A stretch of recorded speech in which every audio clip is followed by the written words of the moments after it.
وبرکاتہ۔ برحبیب خدا خاتم الانبیاء صلوات، بر علی و اولاد علی صلوات، برائے خوشنودی امام زمانہ بلندتر صلوات۔ اعوذ باللہ من الشیطان الرجیم، بسم اللہ الرحمن الرحیم، الحمد للہ رب العالمین، والصلاة والسلام علی اشرف الانبیاء والمرسلین، الرسول المسدد المصطفى الامجد ابی القاسم محمد صلوات، وعلى اہل بیتہ الطیبین الطاہرین المعصومین المظلومین الذین اذهب اللہ عنہم الرجس وطہرہم تطہیرا صلوات، وعلى صاحب دعوت النبویہ وصولۃ الحیدریہ والعصمت الفاطمیہ والحلم الحسنیہ وشجاعت الحسینیہ والعبادت السجادیہ وعلوم الباقریہ وآثار الجعفریہ ومعاصر الکاظمیہ والحجج الرضویہ والجود التقویہ والنقابۃ النقویہ والہیبۃ العسکریہ والغیبۃ القائم بامر اللہ صلوات۔ اما بعد فقد قال اللہ تعالی فی محکم کتاب، بسم اللہ الرحمن الرحیم، هو الذی بعث فی الامیین رسولا منہم یتلو علیہم آیاتہ ویزکیہم وَيُعَلِّمُهُمُ الْكِتَابَ وَالْحِكْمَةَ وَإِنْ كَانُوا مِنْ قَبْلُ لَفِي ضَلَالٍ مُبِينٍ صلوات۔ تمام تعریفیں رب کائنات کے لیے جو اس کائنات کا پیدا کرنے والا اور پالنے والا ہے، جس کے قبضہ قدرت میں میری اور آپ کی جان ہے، جس کے حضور حاضر ہو کر ہمیں اپنے اعمال کا حساب دینا ہے، اور تمام تر درود و سلام محمد و آل محمد کے لیے جو بارگاہ حق سے دین حق لے کر آئے اور اس کی حفاظت کا انتظام کیا۔ مسلسل گفتگو اس عنوان سے کہ کربلا اسلامی تعلیمات کی درسگاہ ہے، اور آیہ مبارکہ جس کی تلاوت کا شرف میں نے حاصل کیا، سورہ جمعہ کی آیت نمبر 2، جو ایک کلیدی پیغام رکھتی ہے اسلامی تعلیمات کے حوالے سے، کہ وہی تو ہے وہ پروردگار جس نے امیین میں سے انہی میں سے ایک رسول کو مبعوث فرمایا، جو ان پر اس کی آیات کی تلاوت کرتا ہے، جو ان کے نفوس کا تزکیہ کرتا ہے، جو ان کو کتاب کی تعلیم دیتا ہے، اور جو ان کو حکمت کی تعلیم دیتا ہے، اور اس سے پہلے تو وہ کھلی ہوئی گمراہی میں تھے۔ مسلسل گفتگو، آج ہماری چوتھی گفتگو ہے اس حوالے سے، اور ولایت پر سب کا، مومنین کا، اہل بیت علیہم السلام کی تعلیمات کے حوالے سے اس بات پر اتفاق ہے کہ ولایت نعمت عظمیٰ ہے۔ کل کچھ مختصر سی گفتگو ولایت کے حوالے سے ہوئی، آج اسی بات کو آگے بڑھاتے ہوئے کہ ولایت نعمت عظمیٰ کیسے ہے۔ ولایت نعمت عظمیٰ ایسے ہے کہ ولی ہمیں اندھیروں میں سے نکال کر روشنی کی طرف لے کر جاتا ہے، ولی ہمارا سرپرست ہے، ولی ہمارا نگران ہے، ولی ہمارا مددگار ہے۔ اور ولایت کا سلسلہ جو حضور صلی اللہ علیہ وسلم نے ہمیں بتایا کہ میرے بعد میرے 12 امام ہوں گے، اور وہ ان کا تعارف غدیر میں، احکام غدیر کے تحت اعلان ولایت کے تحت کر دیا گیا کہ ولایت ہر زمانے میں مومنین کے لیے نعمت عظمیٰ ہے. مومنین کو اس کو پہچاننا، اس کی معرفت رکھنا اور اس کے لیے محنت کرنا، یہ مومنین کو فلاح و نجات کی منزل تک پہنچاتا ہے. ولایت نے ہمیں عبادت کرنا سکھایا. ولایت نے ہمیں زندگی کے مشکل مراحل میں عقل و دانش اور صبر و تحمل سے گزرنا سکھایا. عبادت پروردگار عالم نے انسانوں کا مقصد حیات قرار دیا، اور مقصد حیات وہی ہوتا ہے کہ جو انسان کو اس کی منزل تک پہنچا دے. ولایت ہمارے لیے وہ نعمت ہے کہ جو ہمیں منزل تک پہنچنے میں مددگار ثابت ہوتی ہے. ولایت نے ہمیں کس طرح عبادت کرنا سکھایا اور عبادت ہمارا مقصد حیات کیسے قرار پایا کہ پروردگار عالم نے فرمایا وَمَا خَلَقْتُ الْجِنَّ وَالْإِنسَ إِلَّا لِيَعْبُدُونَ إِلَّا لِيَعْبُدُونَ ہم نے نہیں خلق کیا جنوں اور انسانوں کو لیکن اپنی عبادت کے لیے. جنوں کا تذکرہ پہلے اس لیے آیا ہے کہ قرآن حکیم نے بتایا ہے کہ جنوں کو انسانوں سے پہلے آگ کے شعلے سے پیدا کیا گیا تھا. عبادت مقصد حیات ہے. سورہ ذاریات کی آیت نمبر 56 جس کی تلاوت وَمَا خَلَقْتُ الْجِنَّ وَالْإِنسَ إِلَّا لِيَعْبُدُونَ ہم نے نہیں خلق کیا جنوں اور انسانوں کو لیکن اپنی عبادت کے لیے. جبکہ سورہ ذاریات کی آیت نمبر 57 میں کیا کہا پروردگار عالم نے، جس کا مفہوم یہ ہے میں یہ نہیں چاہتا کہ میرے بندے مجھے رزق دیں یا مجھے کھانا کھلائیں، بلکہ میں تو خود ہی تمہیں رزق دینے والا ہوں اور میں تو خود ہی تمہیں کھانا کھلانے والا ہوں اور اللہ تو بے نیاز ہے. آیت نمبر 57 میں یہ فرمایا اور آیت نمبر 56 میں یہ فرمایا کہ تمہاری مقصد حیات جو ہے ہم نے پیدا نہیں کیا جنوں اور انسانوں کو لیکن اپنی عبادت کے لیے. تو عبادت کا کیا مطلب ہے اور عبادت کا کیا مقصد ہے اور عبادت ہمیں کہاں تک لے کے جاتی ہے، آج اس پر مختصر سی گفتگو، کیونکہ اسلامی تعلیمات میں عبادت ایک کلیدی حیثیت رکھتی ہے اور اس کلیدی حیثیت کو سمجھنے کے لیے ہمیں یہ دیکھنا پڑے گا کہ جسمانی عبادت ہے اور مالی عبادت ہے. دو طرح کی عبادتیں ہمارے سامنے ہیں، لیکن اس عبادت کا ہدف کیا ہے، اس عبادت کا مقصد کیا ہے؟ سب سے پہلے تو یہ کہ مقصد یہ ہے کہ ہم معرفت الہی حاصل کریں. معرفت الہی کیسے حاصل کریں گے کہ پروردگار عالم نے یہ فرمایا کہ میں ایک چھپا ہوا خزانہ تھا، میں نے چاہا کہ میں پہچانا جاؤں تو میں نے یہ کائنات خلق کی اور اے محمد میں نے آپ کو خلق کیا. عبادت جو ہے وہ ہمیں پروردگار عالم کی معرفت تک لے کے جاتی ہے. معرفت الہی جو ہے وہ ہمیں پروردگار عالم کے قریب لے کے جاتا ہے. بند کر دیجئے ذرا. ہود کی آیت نمبر 118 اور 119 میں فرمایا کہ اگر اللہ چاہتا تو یہ تمام انسان ایک ہی جماعت کے ہو جاتے اور ایک ہی جیسی مائنڈ سیٹ رکھتے. مفہوم بیان کر رہی ہوں، لیکن ایسا نہیں ہے. یہ آپس میں اختلاف کرنے والے ہیں سوائے ان لوگوں کے جن کو اللہ تعالیٰ نے رحمت کے لیے پیدا کیا اور جو اللہ کی رحمت سے قریب ہیں. اب یہاں عبادت جو ہے وہ رحمت ہے، یعنی جن لوگوں کو اللہ نے عبادت کے لیے پیدا کیا ہے وہ آپس میں اتفاق بھی رکھتے ہیں اور وہ آپس میں اختلاف نہیں کرتے. پھر سورہ ہجر کی آیت نمبر 99 میں فرمایا وَاعْبُدْ رَبَّكَ حَتَّى آتِيَكَ الْيَقِينُ اپنے رب کی عبادت کر یہاں تک کہ تجھے یقین حاصل ہو جائے. یقین بہت بڑی دولت ہے. یقین ہو جائے یا موت آ جائے. جب موت آ جاتی ہے تو انسان یقین کی اعلیٰ ترین منازل پر فائز ہو جاتا ہے. قرآن حکیم نے فرمایا کہ آج تو تیری نگاہ بہت تیز ہو گئی. جب موت آ گئی تو وہ سب کچھ بھی نظر آنے لگا جو ان مادی آنکھوں سے نظر نہیں آتا تھا.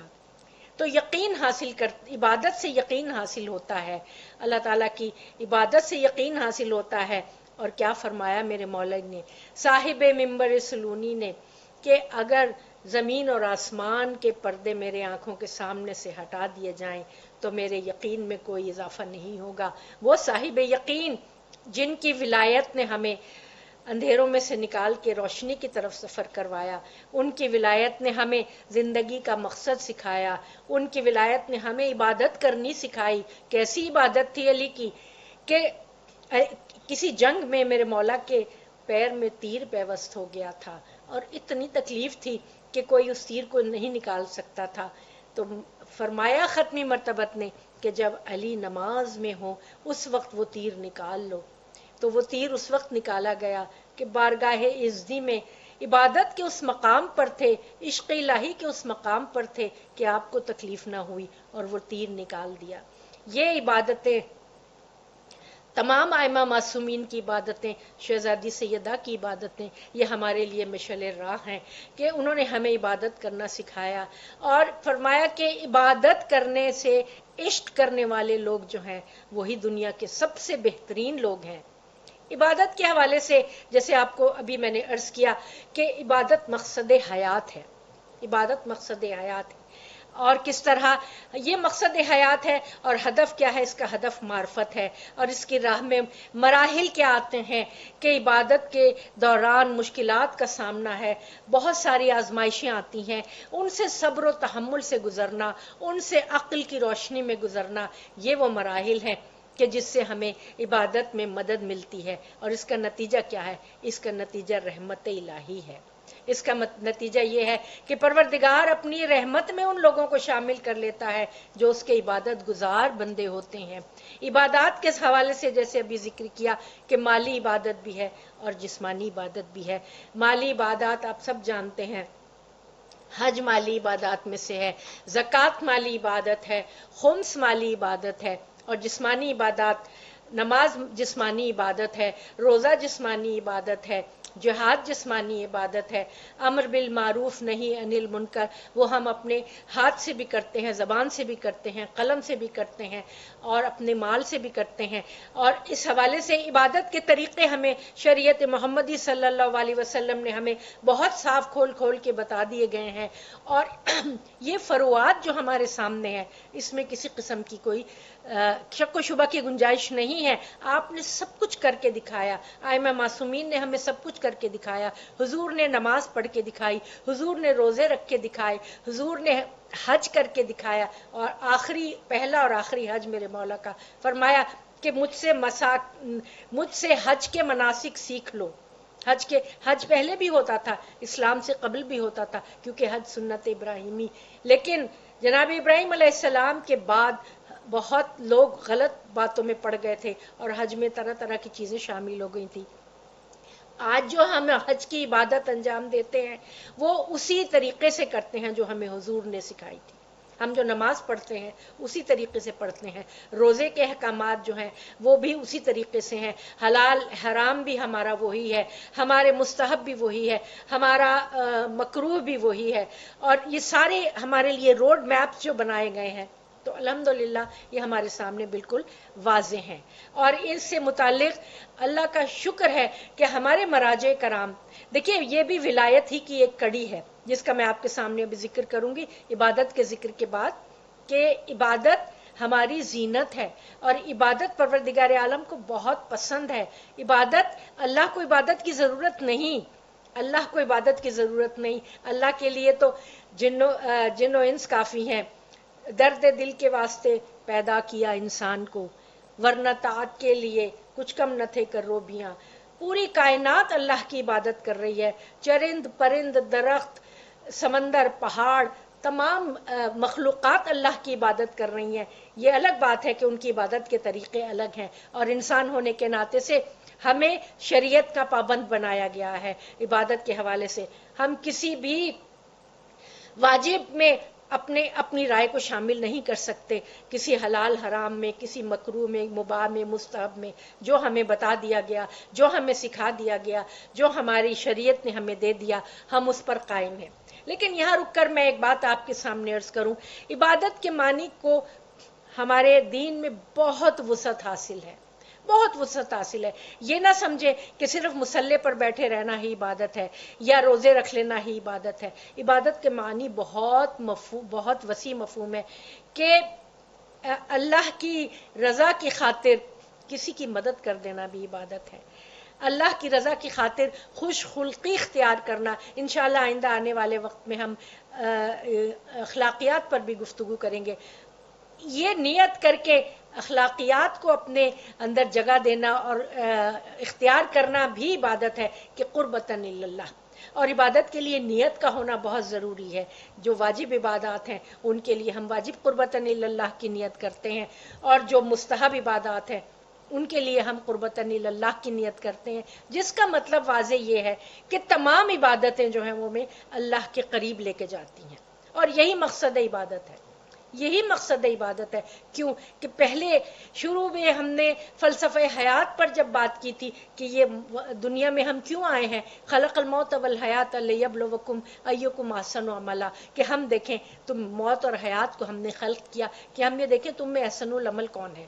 تو یہ دنیا امتحان گاہ ہے، یہ ہمارے لیے ایک تھوڑی سی ٹھہرنے کی جگہ ہے، یہ ابدالآباد تک کے لیے نہیں ہے، یہ فانی ہے. ہمیں یہاں تھوڑے عرصے رہنا ہے اور اس کے بعد اپنے آپ کو گروم کر کے، اس کے بعد اپنے آپ کو ایک ارتقاء کے منازل پر فائز کرتے ہوئے ہمیں دراصل اس جگہ جانا ہے جو دراصل ہماری منزل اور مقام ہے.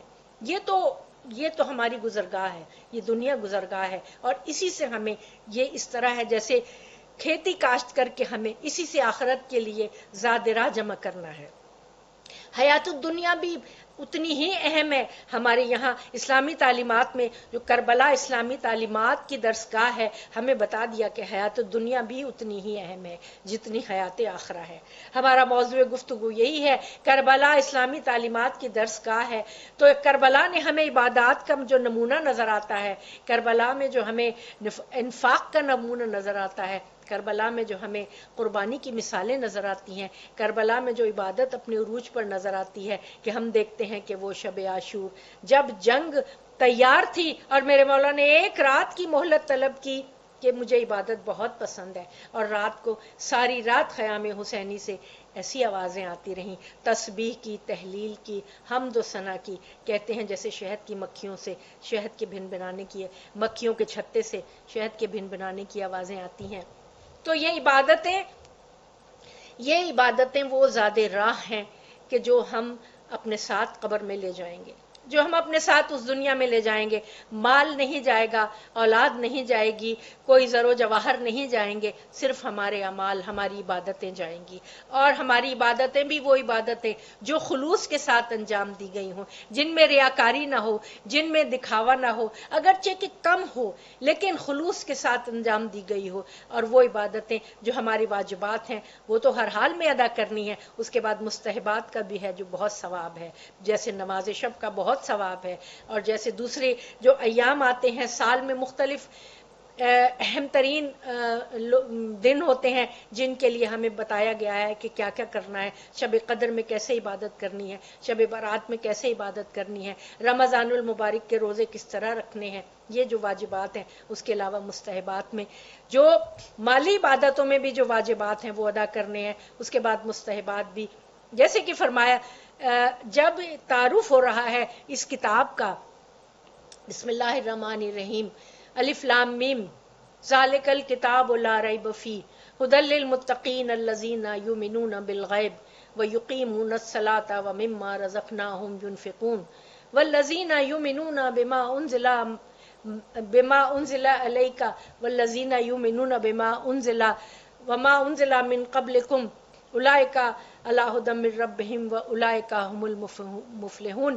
کہ یہ وہ لوگ ہیں کہ جو، یہ کتاب ہے کہ جس میں کوئی شک و شبہ نہیں، کتاب قرآن حکیم، اور یہ ہدایت ہے متقین کے لیے. کون متقین؟ کہ جو غیب پر ایمان لائے اور جو نماز قائم کرتے ہیں اور جو رزق ہم نے دیا ہے وہ اس میں سے خرچ کرتے ہیں. یہ وہ لوگ ہیں کہ اے رسول جو ہم نے آپ پر نازل کیا ہے اس پر ایمان لاتے ہیں، اور جو آپ سے قبل نازل کیا ہے اس پر ایمان لاتے ہیں، اور جو آخرت پر ایمان رکھتے ہیں. یہی وہ لوگ ہیں جو ہدایت یافتہ ہیں، یہی وہ لوگ ہیں جو فلاح پانے والے ہیں.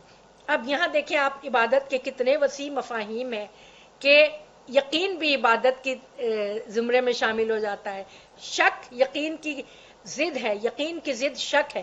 تو کہا کہ یہ کتاب جو ہے اس میں کوئی شک نہیں ہے، یہ کتاب جو ہے یہ یہ متقین کے لیے ہدایت ہے، اس میں کوئی شک نہیں ہے۔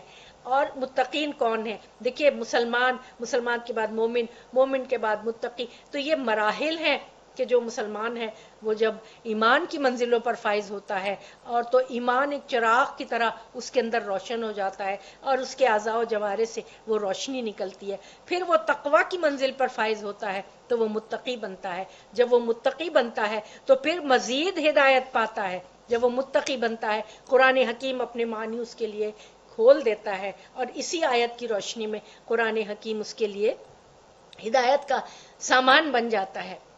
تو عبادتوں کو خلوص کے ساتھ ادا کرنے سے میری اور آپ کی کامیابی ہے۔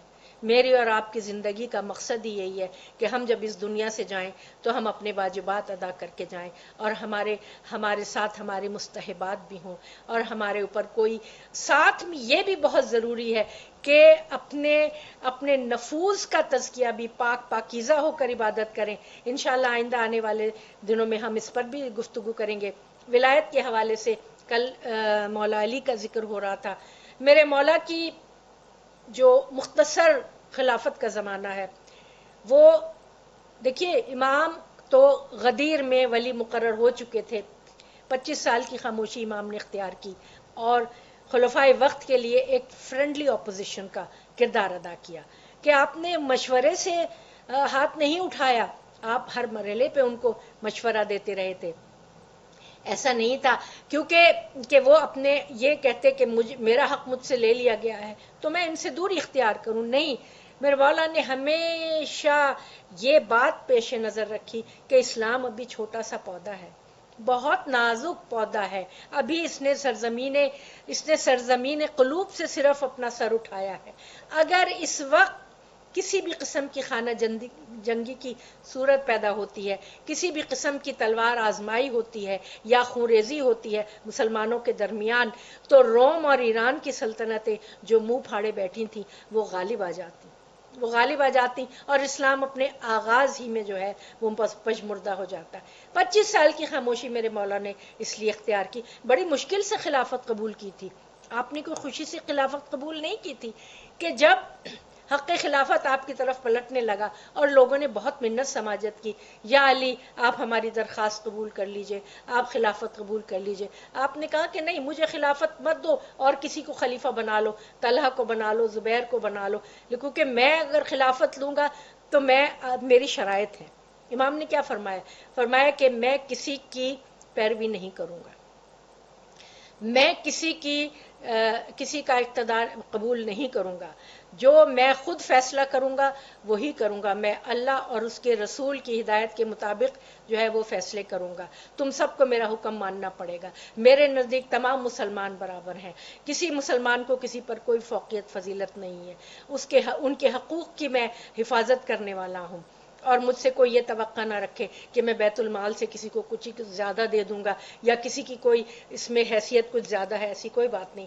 اور میرے مولا کا وہ جملہ کہ لوگ بادشاہوں کے ظلم سے پریشان ہوتے ہیں اور یہ لوگ میرے عدل سے پریشان ہیں، کہ امام نے بیت المال کو اس طریقے سے اس کی حفاظت کی ہے کہ آپ کو وہ مشہور واقعہ پتا ہوگا کہ جناب عقیل جب کچھ ایکسٹرا مانگنے کے لیے آئے تھے، کیونکہ کثیر الاولاد تھے اور پریشان حال تھے، تو امام نے ایک لوہا لیا، اس کو چراغ کے اوپر رکھ کے اسے گرم کیا اور جناب عقیل کی طرف بڑھایا، وہ ایک دم پیچھے ہٹ گئے کہ کیا تم مجھے جلانا چاہتے ہو؟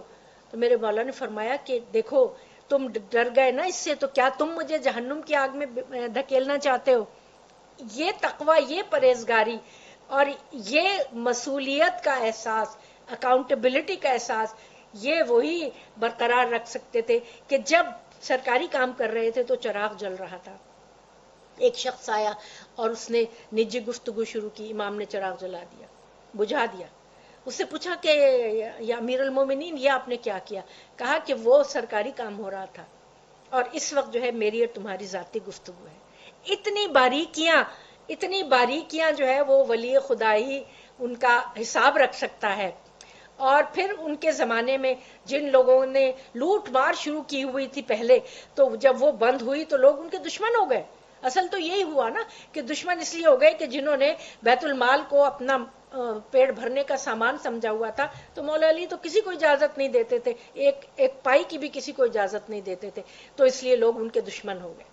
تو یہ ولایت کا جو یہ سامان ہے، یہ ہمارے لیے ایک وہ لمحہ فکریہ ہے کہ اتنی باریکی، اتنی مسئولیت، اتنی اکاؤنٹیبلٹی ہمارے لیے جو معیار مقرر کر دیے ہیں، کیا آج ہم اپنے ارد گرد دیکھیں تو کیا نظر آتے ہیں یہ معیار آپ کو؟ ہماری معاشرے کی تباہی کا، اور جو اس قدر افراتفری اور شورش چاروں طرف ہے، اس کی وجہ ہی یہی ہے کہ یہ معیار سامنے نہیں ہے، یہ مسئولیت سامنے نہیں ہے، اکاؤنٹیبلٹی سامنے نہیں ہے، اس لیے کہ ولایت کا دامن تو کسی کے ہاتھ میں ہے ہی نہیں۔ لوگوں نے اپنا پیٹ بھرنے کے لیے جو، چاہے آپ اس معاشرے کی بات کر لیں، چاہے آپ پوری دنیا کی بات کر لیں، کہ عرب امپیریلزم جس نے اس وقت سر اٹھایا تھا، وہ امپیریلزم جو تھا وہ لوگوں کے ذہنوں پر چھایا ہوا تھا۔ اور جیسے میں نے پہلے بھی عرض کیا تھا پچھلی مجلس میں کہ فتوحات کو اسلام کی ترقی سمجھنے لگے تھے، جس کی وجہ سے امپیریلزم قائم ہوا، اور جس کی وجہ سے مال و دولت نے تقوی اور پرہیزگاری سے بڑھ کے حیثیت حاصل کر لی۔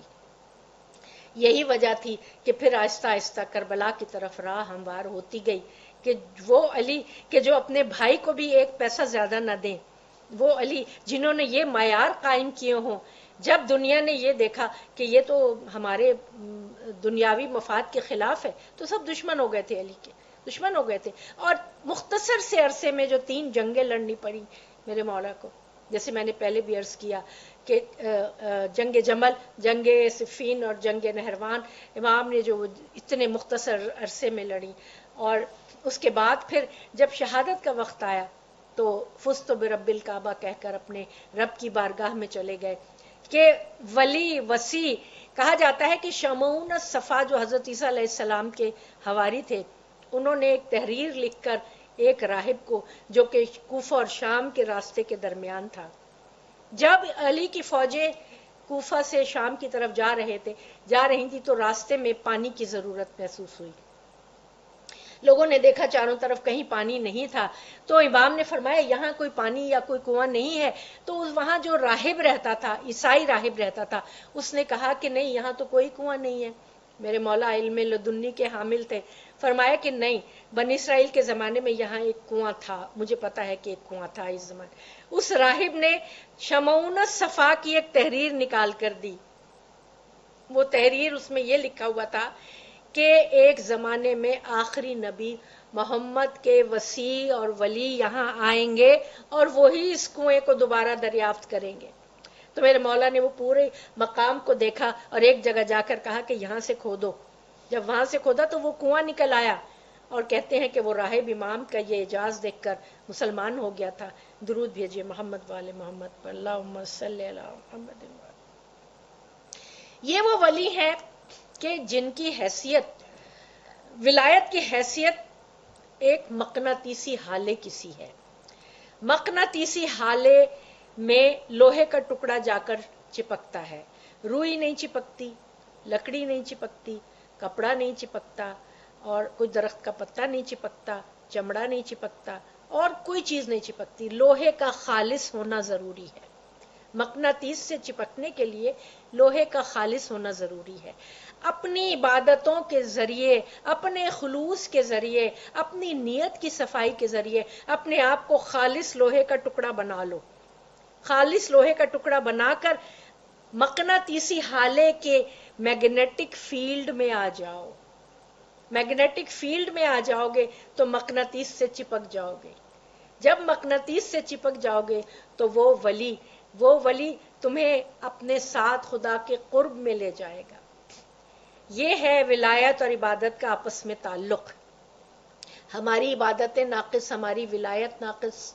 جب اللہ نے ہمیں اپنی طرف سے ایک مقناطیسی حالہ عطا کیا ہے، آخری مقناطیسی حالہ نے جب دنیا سے پردہ کیا، جب ختمی مرتبت اس دنیا سے تشریف لے گئے، تو کیا مقناطیسی حالہ نہیں رہا؟ نہیں، غدیر میں اس مقناطیسی حالے کا تعارف کرا دیا تھا، اور یہ حالہ آج بھی موجود ہے۔ یہ حالہ میرے اور آپ کے اعمال کو اپنی اپنے ساتھ پروردگار الہی کی بارگاہ میں لے کر جاتا ہے. تو مقناطیسی حالے کے ساتھ اپنا قرب رکھنا ضروری ہے، ولایت کے ساتھ اپنے آپ کو وابستہ رکھنا ضروری ہے. اگر آپ ایک خالص لوہے کا ٹکڑا ہیں لیکن مقناطیسی حالے سے دور ہیں، میگنیٹک فیلڈ سے دور ہیں، تو وہ کوئی فائدہ نہیں ہے، کیونکہ وہ مقناطیس اس کو نہیں کھینچ سکے گا. اس کی ایک فزکس کے اصول کے تحت ایک خاص ڈسٹنس ہوتا ہے، ایک خاص طریقہ ہوتا ہے جس سے وہ حالہ مقناطیس کو اپنی طرف کھینچتا ہے اور مقناطیس اس سے چپک جاتا ہے. اور جب وہ چپک جاتا ہے تو پھر وہ صاحب عمل کو، پھر وہ انسان کو اس کے اعمال کے ساتھ پروردگار عالم کی معرفت کی طرف لے کے جاتا ہے، پروردگار عالم کے قرب کی طرف لے کر جاتا ہے. اور پروردگار عالم نے جو فرمایا ہم تمہاری شہرگ حیات سے بھی زیادہ قریب ہیں، لیکن انسان کو اس کے قرب حاصل کرنے کے لیے عبادت، خلوص اور ولایت کی ضرورت ہے. درود بھیجیے محمد وآل محمد. اللہم صلی اللہ. تو مقناطیسی حالہ ولایت کی مثال ہے، اور یہ ہمارے ساتھ ہم دیکھتے ہیں کہ تاریخ میں انشاءاللہ آئندہ آنے والے دنوں میں گفتگو ہوگی کہ کس طرح یہ مختلف زمانوں میں یہ مقناطیسی حالے اپنی اپنی جگہ پر تھے، لیکن جو اس کی قدر و قیمت پہچان سکے وہ ان کے ساتھ وابستہ ہو گئے. لیکن جنہوں نے قدر و قیمت نہیں پہچانی تو پھر کربلا جیسے واقعات، کربلا جیسے المیہ ہمارے لیے تاریخ میں ایک ہمیشہ کے لیے رلا دینے والا واقعہ، ہمیشہ کے لیے ایک اندوہناک المیہ جو تھا وہ ہمارے سامنے تھا، کیونکہ مقناطیسی حالے کو اور صاحب ولایت کو لوگوں نے نہیں پہچانا تھا. اور میرے مولا کے بعد جو ہے امام حسن علیہ السلام کا جو زمانہ آتا ہے انشاءاللہ آئندہ ہم اس پہ گفتگو کریں گے. یہ لوگ جنہوں نے امام علی کی عظمت کو نہیں پہچانا، جنہوں نے غدیر کے تعارف کو پس پش ڈال دیا، جنہوں نے امام علی کی ولی ہونے کی حیثیت کو جو ہے نہیں پہچانا، نہیں سمجھا، تو وہی مائنڈ سیٹ تھا جو کربلا کی طرف گیا تھا. کربلا اسلامی تعلیمات کی درسگاہ ہے. وہ ہمیں کربلا کے جو شہداء ہیں، کربلا میں سید الشہداء کے ساتھ ان کی اولاد، ان کے خاندان اور ان کے ساتھیوں نے جو قربانیاں پیش کیں، جو اسلامی تعلیمات کو اثر نو زندہ کیا، وہ بے مثال ہے. وہ شعوری کوششیں ان لوگوں کی کہ جو میرے اور آپ کے جیسے انسان تھے، جو معصوم نہیں تھے لیکن جن کو معرفت تھی، انہوں نے کیسے کیسے کارنامے انجام دیے ہیں کہ ہم دیکھتے ہیں کہ کربلا میں اولاد جناب ابو طالب کے علاوہ بہت سارے قبیلوں کے لوگ موجود تھے سید الشہداء کے ساتھ، جس میں قبیلہ بنی ازد تھا، قبیلہ بنی اسد تھا، قبیلہ تائی تھا، قبیلہ تیمی تھا، قبیلہ تمیمی تھا، اور جس میں قبیلہ مزہجی تھا، قبیلہ انصاری تھا، قبیلہ عبدی تھا، قبیلہ آل حمدان تھا، جس میں بنی اسد کے لوگ شامل تھے، اور جس میں جہنی و تیمی شامل تھے. بہت سارے لوگ ایسے تھے کیونکہ اس وقت تو قبائلی معاشرہ تھا، تو ان کی پہچان بھی ان کے قبیلوں سے ہوتی تھی، لیکن وہ سب کے سب ولایت کے مقناطیس کے ساتھ جو تھے وہ چپکے ہوئے تھے، اور جنہوں نے ایسی سعادت حاصل کی کہ جو قیامت تک آنے والے لوگ ان کی سعادت پر، ان کی خوش قسمتی پر رشک کرتے ہیں. آپ کربلا جاتے ہیں تو دیکھتے ہیں کہ سید الشہداء کے روضے کے ساتھ ہی جناب حبیب ابن مظاہر کا روضہ ہے. تو کیا جناب حبیب ابن مظاہر کا کیا مرتبہ ہوگا ان کا کہ آپ کا روضہ ان کے اپنے ساتھ ان کے ساتھ ہے وہ. اور جناب حبیب ابن مظاہر، چند شہداء کا ذکر میں آپ کے سامنے کروں گی، اگرچہ بنی ہاشم کے علاوہ 100 سے زیادہ شہداء ہیں کہ جو گنج شہیدہ میں ہیں. جب آپ کربلا جاتے ہیں تو جو جعلی گنج شہیدہ والی ہے اس میں 100 سے زیادہ شہداء کے نام ہیں. لیکن ان شہداء میں چند لوگ ایسے ہیں، جناب مسلم ابن اوسجا، جناب حبیب ابن مظاہر، جناب زہیر ابن قین، اور جناب جون، اور بہت سارے لوگ ایسے ہیں کہ جن کے نام تاریخ میں زیادہ لیے جاتے ہیں اور زیادہ سمجھے جاتے ہیں. تو جناب حبیب ابن مظاہر کا آج صرف ذکر کروں گی ان چند میں سے لے کے کہ جناب حبیب ابن مظاہر جو تھے وہ بچپنے سے امام حسین علیہ السلام کے عاشق سمجھے جاتے تھے، اور حضور صلی اللہ علیہ وسلم نے ان کو پہچان لیا تھا کہ یہ میرے بیٹے کا عاشق ہے. اور کچھ کتابوں میں یہ بھی ہے جو میں آپ کے سامنے بیان کر رہی ہوں کہ ایک مرتبہ جناب مظاہر نے حضور کو دعوت پہ بلایا، یعنی حبیب کے والد نے. حضور نے دعوت قبول کر لی تو حبیب نے کہا کہ میں چاہتا ہوں کہ حسین بھی نانا کے ساتھ تشریف لائیں. چھوٹے بچے ہیں ظاہر ہے, تو وہ جب نانا کے ساتھ تشریف لائیں وہ اتنے ایکسائٹیڈ ہوئے جناب حبیب کہ وہ چھت پہ چڑھے اور چھت پہ چڑھ کر اور گر کر وہیں مر گئے. جناب مظاہر کی محبت اور عشق کا یہ عالم تھا کہ انہوں نے بیٹے کی لاش اٹھا کے اندر رکھ دی, اور جب حضور تشریف لائے ان کی میزبانی ان کی دعوت اسی طرح جاری رکھی. مولا حسین چھوٹے سے بچے تھے, کہنے لگے میں تو حبیب کے بغیر کھانا نہیں کھاؤں گا. اب مجبوراً ان کو حبیب کا جسد لا کے سامنے رکھنا پڑا, اور جب ختمی مرتبت نے فرمایا کہ دعا کرو حسین, دعا کرو کہ اللہ اس کو نئی زندگی عطا کرے. دیکھیے جناب مسیحا حضرت عیسیٰ علیہ السلام قم باذن اللہ کہا کرتے تھے کہ اللہ کے حکم سے زندہ ہو جا, مردوں کو زندہ کیا کرتے تھے. تو کیا خاتم النبیین کی دعا سے مردے زندہ نہیں ہوں گے؟ کیا اس کی دعا سے مردے زندہ نہیں ہوں گے جس کے لیے فرمایا انا حسین منی و انا من حسین؟ تو کہا کہ زندہ ہو جائے گا, دعا کرو. میرے مولا نے دعا کی اپنے نانا, اپنے بابا, اپنی ماں, اپنے بھائی کا واسطہ دے کے کہ حبیب زندہ ہو گئے. یہ بچپن کا واقعہ. حبیب سمجھتے تھے کہ میری زندگی جو ہے حسین کی عطا کردہ ہے, انہوں نے مجھے بخشی ہے زندگی. اور اتنا عشق, اتنی محبت تھی کہ جہاں مولا حسین چلتے تھے بچپنے ہی میں حبیب ان کے قدموں کی خاک اٹھا کر اپنی آنکھوں سے لگایا کرتے تھے. جب کربلا میں میرے مولا کو گھیر لیا گیا, آج حبیب کا کچھ تذکرہ ہو جائے, جب گھیر لیا گیا تو میرے مولا نے خط لکھا, حبیب کے نام خط لکھا, اور لکھا کہ حبیب ہم کربلا میں دشمنوں میں گھر گئے ہیں, اور اب ہمیں تمہاری ضرورت ہے, اور تم ہم فرزند رسول کی مدد کے لیے آؤ, ورنہ پھر قیامت کے دن ملاقات ہوگی. کہتے ہیں کہ حبیب کھانا کھا رہے تھے, اور جب ان کی بیوی نے سنا کہ کوئی قاصد آیا ہے تو ان کی بیوی نے پوچھا کہ یہ کون قاصد ہے؟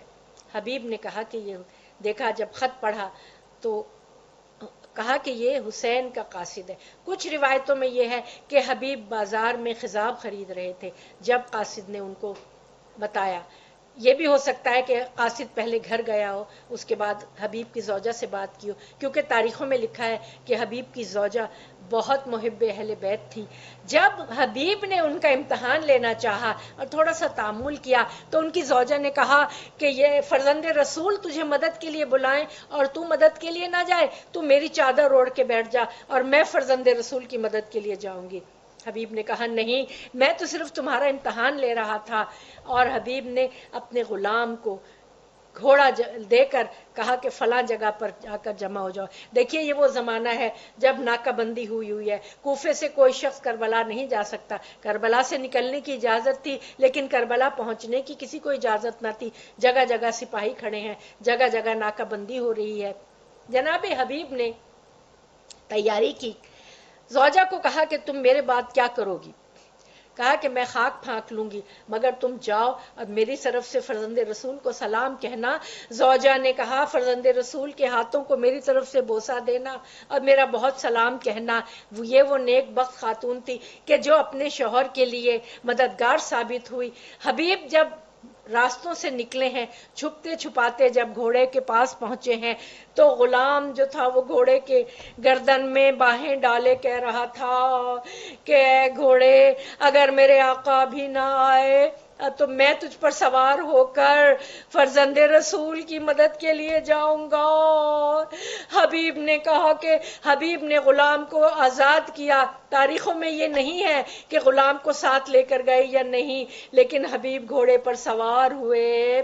راستے میں کہتے ہیں مسلم ابن اوسجہ کے ساتھ جو تھے وہ پہنچے, اور حبیب وہ ہیں کہ جب پہنچے ہیں تو فرزند رسول انتظار کر رہے ہیں. فرزند رسول نے دور سے حبیب کو آتے ہوئے دیکھا, بہت خوش ہوئے. جاؤ عباس ہمارا مہمان آ رہا ہے, اس کی میزبانی کرو. حبیب گھوڑے سے کودے اور فرزند رسول کی قدموں کو بوسہ دیا. یہاں تک کہ فوج میں خوشی کی خبر پہنچ گئی، کچھ خوشی کی خبر خیام حسینی میں بھی پہنچی۔ وہاں بی بی زینب نے کہا کہ حبیب کو میرا سلام کہنا۔ حبیب ابن مظاہر نے اپنے سر کا امامہ اتار پھینکا، اپنے منہ پہ تماچے مارنے شروع کیے۔ ہائے یہ وقت آ گیا ہے کہ رسول زادی مجھے سلام کہے، ہائے یہ وقت آ گیا ہے۔ حبیب اگرچہ بہت ضعیف ہو چکے تھے، بہت عمر ان کی بڑی ہو چکی تھی، یہاں تک کہ ان کے پپوٹے آنکھوں پر لٹک گئے تھے، حبیب نے اپنے ماتھے کو اوپر کر کے پٹی باندھ لی تھی۔ میرے مولا نے حبیب ابن مظاہر کو جنگ میں بہت نمایاں مقام دیا۔ کہتے ہیں حبیب نے 4 حملے کیے تھے، اور اس دوران یہ بھی کہتے ہیں کہ مولا سے مہلت لے کے حبیب اپنے قبیلے والوں کے پاس بھی گئے تھے کہ آؤ مدد کرو فرزند رسول کی۔ وہ قبیلے والے آ رہے تھے ساتھ، لیکن ملعون عمر سعد کی فوجوں نے ان کو نہ آنے دیا اور حبیب ناکام آ گئے۔ کہتے ہیں حبیب نے 4 حملے کیے اور شجاعت کے جوہر دکھائے، یہاں تک کہ حبیب کے سر پر ضرب لگی اور حبیب گھوڑے سے گرے اور شہادت کا جام نوش فرمایا۔ الا لعنت اللہ علی القوم الظالمین وسیعلمون الذین ظلموا ای منقلب ینقلبون۔ پروردگار ہماری اس قلیل سی عبادت کو اپنی بارگاہ میں قبول فرما۔ پروردگار ہمیں پرخلوص عبادتیں کرنے کی توفیق عطا فرما کہ ہماری نیتوں میں کوئی ریاکاری یا دکھاوا نہ ہو، ہماری نیتوں میں قربتاً اللہ کا سب سے بڑا معیار قربتاً اللہ ہو۔ پروردگار اپنے ولی العصر کو اذن ظہور عطا فرما، ہمیں ان کے اعوان و انصار میں شامل فرما۔